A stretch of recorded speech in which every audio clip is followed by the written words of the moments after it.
Korang mesti pernah tengok kan muka wanita ni. Siapa sangka wanita cantik ni telah membunuh ibu kandungnya sendiri sebanyak 151 tikaman di wajah dan juga leher, tapi dia tidak didapati bersalah dan juga tidak dipenjarakan. Kenapa?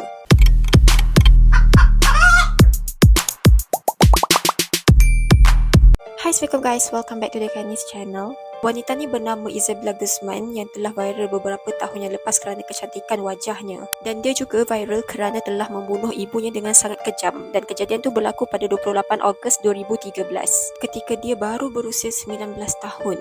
Pada awalnya, keluarga Isabella ni hidup bahagia sahaja dengan ayah kandung dia, dengan mak kandung dia serta Isabella. Tiba-tiba ibu bapa Isabella ni bercerai. Tak lama setelah ibu bapa dia bercerai, ibu dia telah berkahwin dengan seorang lelaki yang bernama Ryan dan perkara tu tidak dapat diterima oleh Isabella.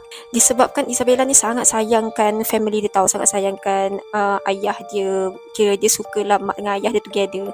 So bila mak dia ni, bila bercerai je mak dia kahwin dengan lelaki lain, dia tak boleh terima benda tu dan dia sejak pada itulah dia mula mengalami tekanan. Isabella yang pada awalnya masa dia kecil jenis yang tak suka memberontak, yang tak suka tinggikan suara dekat mak ayah dia, tiba-tiba sejak ibu bapa dia bercerai, sejak mak dia kahwin dengan lelaki lain, dia menjadi seorang yang agresif, menjadi seorang yang pemarah, suka marah-marah mak dia, sampai ada satu tahap bapak tiri dia sendiri pernah nampak Isabella ni tendang mak dia. Jadi sampai dah tahap agresif macam tu lah Isabella ni.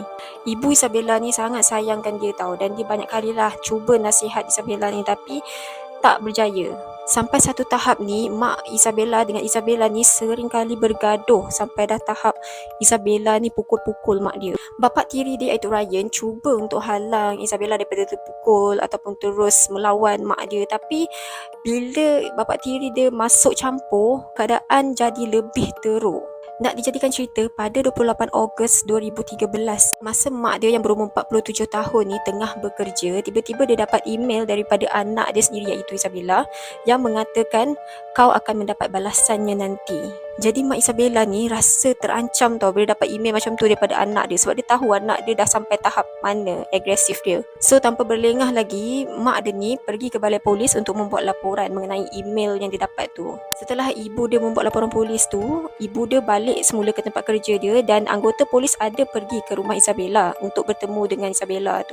Jadi dua orang anggota polis telah ke rumah Isabella dan bertemu dengan Isabella tu, serta diorang ni dah selotok lah dengan Isabella supaya jangan pukul mak dia lagi, jangan marah-marah mak dia, supaya jadi anak yang baik. Pada ketika tu Isabella ni cuma pandang sini saja dekat polis tu dan dia cuma mengangguk-angguk, ibarat macam tanda setujulah, tapi dalam masa yang sama dia, muka dia tu macam tak puas hati dengan kehadiran polis tu dekat rumah dia.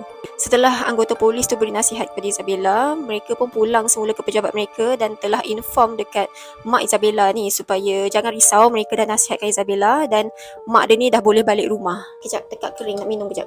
Korang masih pernah nampak kan Velvet Espresso 3-in-1 yang viral ni? Nisa suka sangat minum flavor Inspire ni sebelum shoot video sebab dia bagi Nisa tenaga sebelum Nisa membebel depan kamera. Lagi best bila minum tiba-tiba idea datang. Cara bancuh pun senang je, cuma masukkan 150ml air panas, tak boleh lebih, tahu, sebab espresso biasanya air tak banyak and rasa dia perfect je bila 150ml. Ya Allah, bau kopi dia sedap sangat.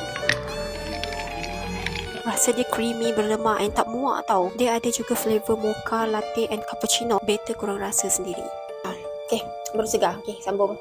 Sebelum mak Isabella ni pulang ke rumah, dia sempat call ex-husband dia iaitu ayah kandung Isabella untuk nasihatkan anak dia sikit lah. Dia bagi tahulah macam mana perangai Isabella sekarang ni yang agresif tu. Jadi dia minta ex-husband dia tu boleh call Isabella dan cuba nasihatkan, sebab dia yakin yang Isabella mungkin akan dengar cakap ayah kandung dia tu. Jadi pada hari yang sama, ayah kandung Isabella ni telah hubungi Isabella dan dia pun bagi nasihat lah dekat anak dia tu supaya jangan melawan ibu dia, jangan pukul-pukul ibu dia lagi. Respon Isabella terhadap apa yang diperkatakan oleh ayah kandung dia tu nampak macam positif, di mana Isabella iakan apa benda yang ayah dia cakap tu dan dia menangis-nangis lah ketika ayah dia call dia masa tu. Pada pukul 9.30 malam, ibu Isabella ni telah pulang ke rumah. Ketika tu bapa tiri Isabella iaitu Ryan pun ada juga dekat rumah tu tengah tengok TV. Jadi mak Isabella ni dia sampai je dekat rumah, dia terus naik pergi dekat bilik air untuk mandi.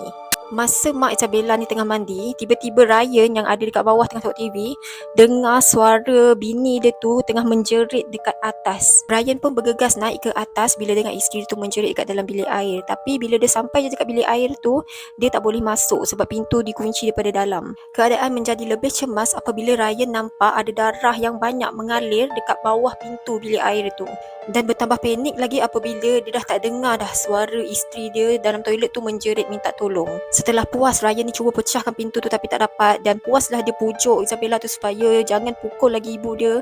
Tapi Isabella ni tak indahkan, jadi Ryan ni pun turun ke bawah semula dan cepat-cepat hubungi polis. Setelah Ryan hubungi polis, Isabella akhirnya keluar daripada toilet tu dengan pandangan mata yang kosong dan badannya dipenuhi dengan darah yang sangat banyak.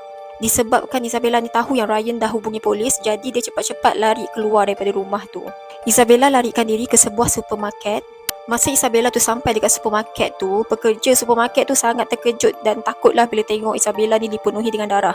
Dan diorang ada tanya Isabella kenapa jadi macam tu, dan Isabella cakap dia telah dirogol. Disebabkan muka Isabella tu cantik, jadi pekerja supermarket tu percayalah yang Isabella telah dirogol, dan diorang tolong bersihkan rambut yang ada darah yang banyak dekat Isabella tu. Diorang tolong cucikan. Manakala dekat rumah pula, Ryan sangat terkejut bila dia tengok bini dia dekat dalam toilet dah terbaring dengan darah yang sangat banyak dan muka dia ada lubang yang sangat besar disebabkan oleh tikaman yang sangat banyak daripada Isabella, iaitu anaknya sendiri.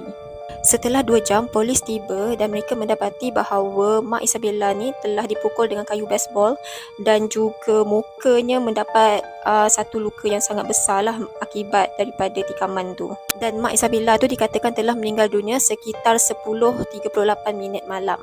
Setelah 16 jam misi pencarian Isabella, akhirnya dia telah ditemui di garaj kereta di kawasan kejiranan berdekatan je dengan rumah dia tu, di mana Isabella telah menyorok dekat garaj kereta tu. Hakim melakukan perbicaraan pada hari yang sama Isabella ditemui. Semasa perbicaraan tu, Isabella ni tersenyum saja seperti tidak bersalah. Menurut maklumat Dr. Richard, iaitu doktor yang merawat Isabella, beliau mengatakan bahawa Isabella didiagnosis menghidap paranoia skizofrenia, di mana Isabella ni mengalami gangguan mental. Ketika dekat hospital, doktor mengatakan Isabella ni suka meratap ruang yang kosong, suka bercakap seorang-seorang dan suka ketawa seorang-seorang. Doktor juga mengatakan bahawa Isabella ni telah berdelusi, di mana ibu yang telah menjaganya selama ni dan telah dibunuh tu bukan ibu kandungnya. Isabella mengatakan ibu kandungnya yang sebenar bernama Cecilia, di mana suara tu sering berbisik dekat telinga dia. Dan Isabella juga yakin apabila dia bunuh ibu kandungnya tu, dia akan menyelamatkan dunia. Disebabkan perkara tersebut, Isabella mungkin akan berada di hospital sakit jiwa seumur hidupnya.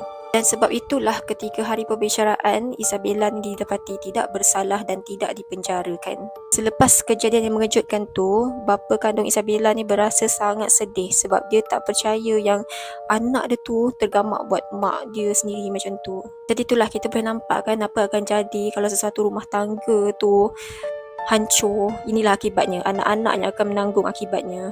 Jadi nasihat Nisa untuk adik-adik dekat luar sana, jangan cuba untuk jadi orang ketiga dalam sesebuah rumah tangga. Kita tak payah pergi jauh lah, kita tengok kat Malaysia ni je, berapa ramai yang cuba nak jadi penyondol ataupun perampas, hancurkan sesebuah rumah tangga. Kalau korang dah tahu status seseorang tu, di mana kalau lelaki tu dah kahwin, ada anak bini, dan kalau wanita tu dah kahwin, ada suami serta anak-anak, tak perlu jadi orang ketiga untuk masuk dalam dunia mereka dan jadi perosak. Sebab percayalah, korang kalau pegang title sebagai perampas ni takkan bahagia selamanya. Tak apa, jangan stres-stres, kita kopi dulu. Picnic with my best